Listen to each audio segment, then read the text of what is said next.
अस्सलामुअलैकुम दोस्तों और साथियों, उम्मीद है आप लोग खैरियत से होंगे। आज है 18 सितंबर 2021। गुज़िश्ता 24 घंटे में पाकिस्तान में 63 डेथ्स हुई हैं कोरोना की वजह से, जो अमवात हुई हैं, और 2512 जो हैं वो नए केसेस हैं, कंफर्म केसेस हैं। ज़ाहिर है केसेस की तादाद काफ़ी हद तक कम है और उम्मीद है कि अभी ये तादाद नीचे ही रहेगी। एक दो अच्छी और अहम ख़बरें जो आप लोगों से शेयर करना ज़रूरी हैं। एक तो जो हमारा ये NCOC है, या हमारी जो कोविड को जितने भी इदारे इसको फ़ाइट कर रहे हैं, उनकी तरफ से कुछ नई इतलात हैं, नई मालूमात हैं कि वो तमाम बच्चे जिनकी उम्र 15 से 18 साल है, वो अपने मोबाइल फ़ोन से जो 1166 है वहाँ पे वो रब्ता करें, और उधर वो अपना ज़ाहिर शनाख्ती कार्ड इन बच्चों का नहीं बना होता है, तो अपने बेफाम की तफसीलात भेजें, या एक वेबसाइट है nims.nadra.gov.pk, तो उसके ऊपर रब्ता करें। उसके बाद वो किसी भी अपने करीब तरीन वैक्सीनेशन सेंटर पे जाके 15 से 18 साल के जो बच्चे हैं उनको फाइज़र की वैक्सीन लग जाएगी फ्री ऑफ कॉस्ट किसी भी वक्त। एक ये अपडेट है। दूसरा बताया गया है कि वो तमाम लोग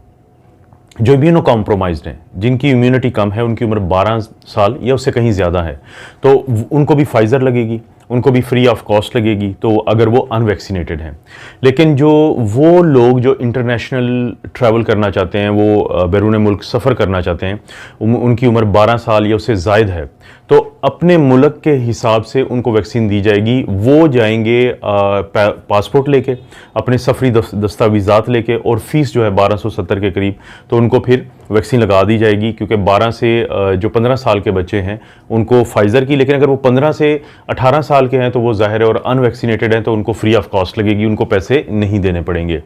लेकिन हुकूमत की तरफ से एक अहम बात यह है कि वो तमाम लोग जो बैरून मुल्क सफ़र करना चाहते हैं, जैसे किसी ने अगर चाइना जाना है तो साइनोफॉर्म और साइनोवैक लगती है, और इसी तरह अगर वो मगरबी ममालिक जाना चाहते हैं तो उनको फाइज़र, मॉडर्ना या कोई भी ऐसी वैक्सीन लगती है जो कि जिसको हम एडिशनल एक टीका कहेंगे, एक इजाफी टीका कहेंगे, तो हुकूमत का ये कहना है कि वो अपने रिस्क पे लगवाएंगे। इसकी वजह ज़ाहिर है, साफ़ है, वो ये वजह है कि जो एडिशनल डोजेज़ हैं पाकिस्तान ने अभी रिकमेंड नहीं की हैं। ये लोगों को अपने सफ़र की वजह से, मजबूरी की वजह से लगवानी पड़ रही हैं, तो हुकूमत ये चाहती है कि इसका रिस्क भी फिर उन्हीं लोगों के पास हो, ना कि हुकूमत के ऊपर ये ज़िम्मेदारी डाली जाए। और वो बच्चे जिनकी उम्र 12 से 18 साल के दरमियान है, अगर उनको कोई एक डोज़ लगती है इस तरह की एडिशनल, तो उस सूरत में उनका भी जो रिस्क है वो उनके पेरेंट्स के ऊपर है, ना कि गवर्नमेंट के ऊपर है। और आखिरी बात उन्होंने जो हमेशा वो कहते हैं हुकूमत वाले, कि जब भी आप अपनी डोज लगवाएं तो खुदारा अपनी एंट्री ज़रूर चेक कर लें, क्योंकि बहुत सारे लोगों का ये प्रॉब्लम बनता है कि वो वैक्सीन लगवा के चले जाते हैं, और जब वो अगली डोज़ के लिए आते हैं या 2 डोजेज़ के बाद उनको बाद में पता चलता है कि उनकी एंट्री नहीं हुई। तो अपनी एंट्री का कन्फर्मेशन ज़रूर लें, कोशिश करें कि मस्ट हो ये, ताकि आपको बाद में प्रॉब्लम ना बने। अभी पाकिस्तानियों के लिए अच्छी खबर है कि पाकिस्तान को जो रेड लिस्ट थी बरतानिया की, उससे हटा दिया गया है। क्योंकि पिछले 5 महीने से पाकिस्तानी जब जाते थे बरतानिया, तो उनको 10 दिन के लिए आइसोलेट या क्वारंटीन होना पड़ता था अपने ही खर्चे पे। तो ये बहुत बड़ा एक प्रॉब्लम था। तो कल पाकिस्तान को इस लिस्ट से हटा दिया गया है, और ये लिस्ट से हटना जो है ये 22 सितंबर से नाफिजुल अमल हो जाएगा सुबह 4 बजे से। अब लोग सारे कहते हैं कि एक सियासी फैसला था पाकिस्तान को इस लिस्ट में रखना भी, क्योंकि इंडिया जहाँ से डेल्टा का आगाज़ हुआ था उसको लिस्ट से निकाल के एम्बर लिस्ट जिसको कहते हैं, यानी 3, यानी कि उनका जो लिस्ट का था कि एक रेड लिस्ट थी जिसमें पाकिस्तान को भी था कि अगर आप यहाँ से ट्रैवल करते हैं तो आपको वहाँ पे आइसोलेट होना पड़ता था अपने खर्चे पे। लेकिन जो ग्रीन लिस्ट है उसमें जो ममालिक शामिल थे उनको किसी किस्म का कोई प्रॉब्लम नहीं होता था, और एम्बर दरमियान की लिस्ट थी। एक तो ये हुआ, लेकिन इसको भी लोग कह रहे हैं कि ये सियासी फैसला है, क्योंकि कल बरतानिया को लेकर पाकिस्तान में काफ़ी ज़्यादा मनफी जज्बात थे। क्योंकि पाकिस्तान में कल आपको पता है सब लोगों को कि जो न्यूजीलैंड की टीम है वो अचानक चली गई, और मैच शुरू होने से पहले, क्योंकि ज़ाहिर है उनको औकात से ज़्यादा सिक्योरिटी पाकिस्तान ने दी हुई थी, शायद उनको घर में कोई पूछता भी नहीं होगा। तो उनको कहा यह जाता है कि बरतानवी एजेंसियों ने बताया था कि ये जो आपको आपकी औकात से ज़्यादा सिक्योरिटी दी हुई है, इसके पीछे ये है कि आपके ऊपर अटैक होने वाला है। तो खैर वो चले गए, पाकिस्तान के लिए बड़ी एम्बेरसमेंट हुई, और पाकिस्तान ने जितना ज़्यादा इंतजाम किए हो गए शायद दुनिया में कोई नहीं कर सकता ऐसे। जब वो चले गए तो बाद में ये बात पता चली कि उनको बरतानवी एजेंसियों ने बताया है, तो ट्विटर पे बहुत ज़्यादा नफ़रत का इजहार किया लोगों ने बरतानिया के ख़िलाफ़। तो उसके बाद शायद उनको लगा कि कोई ऐसा फ़ैसला किया जाए जिससे किसी हद तक पाकिस्तानी जो हैं वो ज़रा नरम पड़े।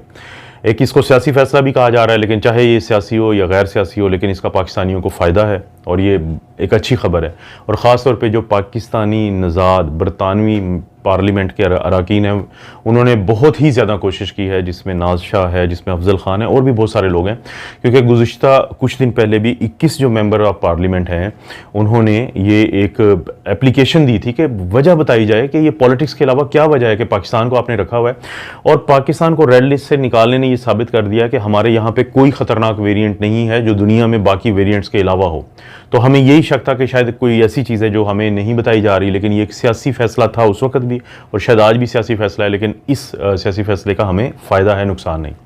आज की आखिरी जो बात है वो ये है, बहुत सारे दोस्त पूछते हैं और इस पर क्योंकि अपडेट आ गई है तो आपसे शेयर करना ज़रूरी है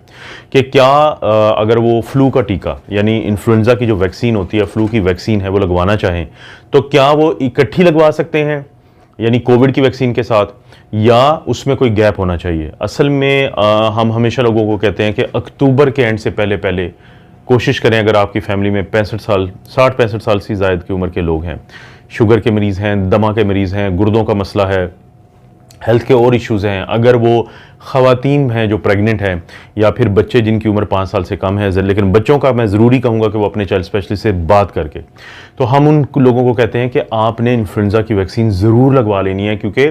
जब ये सर्दियों में वायरस आता है फ्लू का, हर दफ़ा ज़ाहिर नए वेरिएंट्स होते हैं, ये तो शुरू काम फ्लू से होता है, लेकिन उसके बाद इन लोगों की क्योंकि मदाफ़ती निज़ाम कमज़ोर होता है तो ये बात चली जाती है नमूनिया तक, और फिर जाती है ये आईसीयू तक, और फिर जाती है वेंटिलेटर तक, तो जिससे फैमिली के लिए बहुत बड़े प्रॉब्लम्स होते हैं। तो हम लोगों को कहते हैं कि वो वैक्सीन लगवाएं। लेकिन अभी तक की रिकमेंडेशन ये थी कि अगर आपको कोविड की वैक्सीन लगती है तो और कोविड की वैक्सीन और फ्लू की वैक्सीन के दरमियान 2 हफ्ते का गैप रखें। लेकिन अब इस गैप को उन्होंने ख़त्म कर दिया और उनका ये कहना है कि ये बहुत सेफ़ है अगर आप इकट्ठी भी लगवा लेते हैं, यानी फ्लू की वैक्सीन और कोविड की वैक्सीन अगर आपको एक ही दिन में लग जाए तो कोई प्रॉब्लम नहीं है। वहाँ पे उन्होंने एक और बात की है कि एक आप सब दोस्त जानते हैं कि MMRV, मीज़ल, मम्स, रूबेला और वेरिशेला, यानी 4 वायरस जो है उनके खिलाफ ये वैक्सीन दी जाती है इकट्ठे। उनका ये कहना है कि इकट्ठे लगने वाली वैक्सीन से कभी कोई प्रॉब्लम नहीं होता, हालांकि ये बच्चों को लगती है जिनकी उम्रें 1 से 2 साल होती हैं। और इसके अलावा भी इसमें काफ़ी अपडेट्स हैं, मसलन ये कि जो अब की दफ़ा लोगों को फ्लू की वैक्सीन लगेगी वो 4 वेरिएंट्स के खिलाफ है, जिसको हम क्वाड्रीवेलेंट कहते हैं, ताकि जो भी 4 के 4 वेरिएंट होते हैं इन्फ्लुएंजा के, क्योंकि होता ये है कि जब भी हर साल पता चल जाता है कि अब के साल ये कौन से 1 या 2 वेरिएंट रहेंगे तो उनके खिलाफ वैक्सीन बनती थी, लेकिन अब 4 के खिलाफ बनी है ताकि लोगों को प्रॉब्लम ना बने, क्योंकि दुनिया चाहती है कि अस्पतालों के ऊपर इन्फ्लुएंजा की वजह से कम बर्डन पड़े, क्योंकि उसकी अलामात भी वही होती हैं जो कोविड की होती हैं। तो ये ना हो कि बहुत सारे लोगों को कोविड समझ के मैनेज किया जाए या अस्पतालों के ऊपर वैसे ही प्रेशर पड़ जाए। आखिरी अपडेट, अमेरिका की जो FDA है, फूड एंड ड्रग एडमिनिस्ट्रेशन है, उसने ओके किया है कि उनके मुल्क में वो तमाम लोग जिनकी उम्र 65 साल से ज़ायद है या फिर उनकी जॉब की, उनके काम की नोयत ऐसी है, जैसे अस्पतालों में वो काम करते हैं या पब्लिक डीलिंग ज़्यादा करते हैं, तो उनको बूस्टर लगाया जाए। फाइज़र के बूस्टर की बात हो रही है ख़ास तौर पे, और मॉडर्ना का भी वहाँ पे ज़ाहिर है कि इस्तेमाल है, लेकिन उन्होंने ओके कर दिया कि बूस्टर लगाया जाए। आप लोग जहन में रखें कि इससे पहले ही 20 लाख लोगों को वहाँ पे बूस्टर लग चुका है। ये कौन से लोग हैं? जो इम्यूनो कॉम्प्रोमाइज्ड हैं, जिनकी मदाफ़ती निज़ाम कमज़ोर है, तो उनको पहले ही इस बात की इजाज़त थी कि वो बूस्टर लगवा सकते हैं, और कम से कम 20 लाख लोगों को लग चुका है। आप लोग कमेंट में सवालात पूछते हैं, मुझे बहुत ज़्यादा पता चलता है इन बातों का कि आप क्या जानना चाहते हैं। अक्सर लोगों का सवालात होते हैं वैक्सीन के बारे में, बूस्टर के बारे में। मेरी कोशिश होती है कि मुमकिन हद तक मैं लोगों को जवाब दूं, और मेरी यही कोशिश अब जारी रहेगी। लेकिन आप क्रिटिसाइज़ भी कर सकते हैं, जो पॉजिटिव क्रिटिसिज्म होता है मैं उसका भी जवाब दूंगा। एब्यूजिव लैंग्वेज या कोई ऐसी बात करना जिसका एविडेंस नहीं है लेकिन वो साइंटिफिकली लोगों को नुकसान पहुंचा देती है, ऐसी कोई बात होगी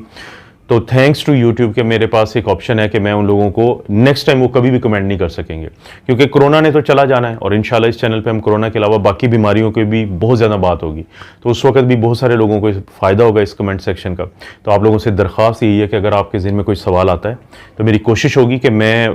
टाइम निकाल के